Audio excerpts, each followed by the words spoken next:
How to submit ID on Prizepicks. Hey guys, welcome back to our channel. In today's video, I will show you on how you can go ahead and do this method easily.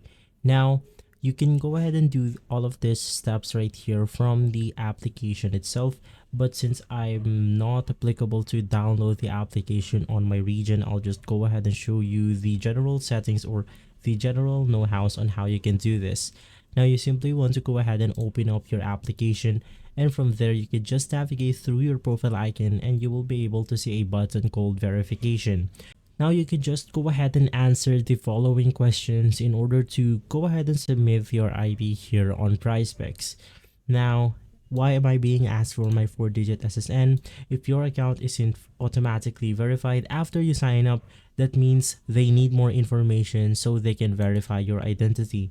Right after being verified, you will be able to ask for your ID, and from there, you can then go ahead and submit your IDs on Prizepicks. If this video has been helpful, leave us a like and subscribe. I'll see you on the next one. Thank you.